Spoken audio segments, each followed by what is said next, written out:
Hello everyone, कैसे हैं आप सब। Very very good morning, good afternoon, good evening, जब भी आप ये वीडियो देख रहे हैं। आज मैं लेकर आया हूं कि सर, जब आप कॉस्टिंग का एग्ज़ाम देते हैं तो उस कॉस्टिंग के एग्ज़ाम में आप एग्ज़ाम पेपर वाले टाइम पर, जिस दिन एग्ज़ाम है, जिस दिन आपका पेपर है, उस दिन आप टाइम मैनेजमेंट कैसे करेंगे। क्योंकि मैं ये सुनता हूँ कि सर एग्ज़ाम में तो पूरा आता था बट छूट गया, एग्ज़ाम तो आता था छूट गया, पेपर तो पूरा आता था छूट गया, बस यही सुनने को मिलता है। तो टाइम मैनेजमेंट करना बहुत ज़रूरी है। क्वेश्चन जितने आते थे पूरे अटेम्प्ट करना जरूरी है और 100% पेपर अटेम्प्ट करना जरूरी है। इसके लिए आपको क्या करना चाहिए, आज ये वीडियो उसके बेस पर है। तो सर स्वागत करते हैं। सबसे पहले बात करूं तो आप 15 मिनट तो दीजिए, उन पेपर की पूरी स्कैन कर लो पेपर को।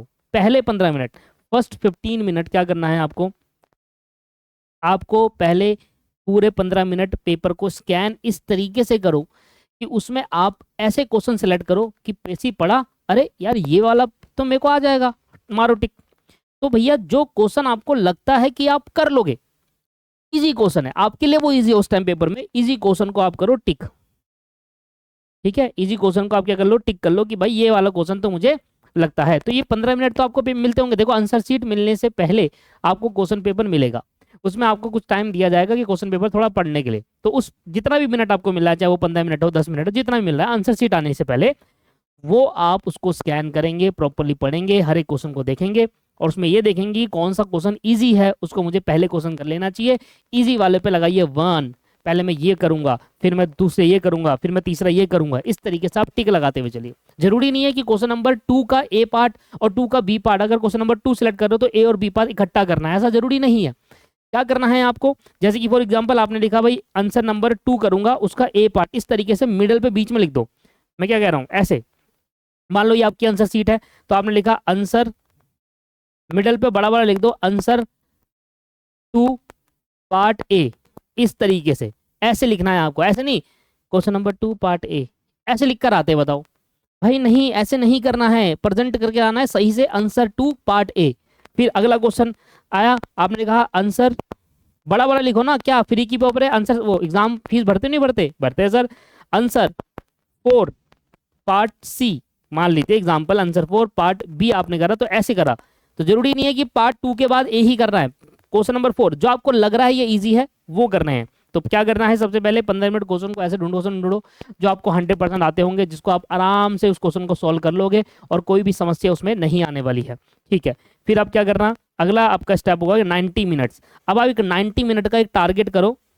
उस 90 मिनट में क्या करो, जो अगले 90 मिनट होंगे, मतलब जो स्टार्ट होगा पेपर, तो आप उन क्वेश्चन को पकड़ो जो क्वेश्चन आपने उस स्कैन करते वक्त उस क्वेश्चन को आपने टिक करा था कि ये क्वेश्चन करूंगा। उन 90 मिनट्स के अंदर सारे क्वेश्चन कंप्लीट कर दो, उन सारे क्वेश्चन को कंप्लीट कर दो जो जो आपने लगाया था कि हाँ मुझे ये कर लेना चाहिए। तो लगभग लगभग जो इजी क्वेश्चन था, इस इजी क्वेश्चन को आपको कंप्लीट करना है 90 मिनट्स के अंदर।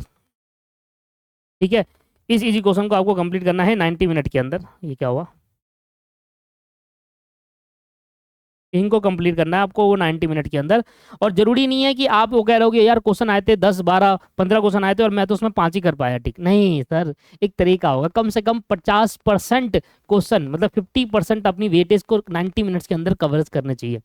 फिर आप क्या करो कि अगले जो 60 मिनट होंगे आप उन क्वेश्चन को सेलेक्ट करो, क्योंकि अब आपके अंदर आ गया होगा कॉन्फिडेंस, क्योंकि आप काफी क्वेश्चन करके आ चुके हो और सारे क्वेश्चन सही करके आ चुके हो, तो अब अंदर कॉन्फिडेंस बिल्डअप होगा। और जब कॉन्फिडेंस बिल्डअप होता है ना, तो आपका जो क्वेश्चन नहीं भी आ रहा होता, जिसमें आप घबरा रहे होते हैं कि यार ये क्वेश्चन नहीं हो पाएगा, वो भी कई बार हो जाता है। तो यहाँ पर अब आप लेंगे डिफिकल्ट क्वेश्चन, जो आपको लगता है कि यार इसको मैं करता हूँ, आपने सेलेक्ट करा, वो आपने सेलेक्ट करा कि ये डिफिकल्ट इसलिए है, डिफिकल्ट इसलिए है क्योंकि मुझे लगता है कि यार इन क्वेश्चन में थोड़ा सा टाइम लग सकता है और थोड़ा बहुत मेरा 50-50 चांस है कि एंड आंसर आए ना आए, बट हाँ मैं इसको अटेम्प्ट करूंगा, पेपर 100% मुझे अटेम्प्ट करना है। एंड लास्ट के 30 मिनट जिसमें आपको स्पीड दिखानी है, अगर आपको कोई थ्योरी करनी है आप थ्योरी कर लो।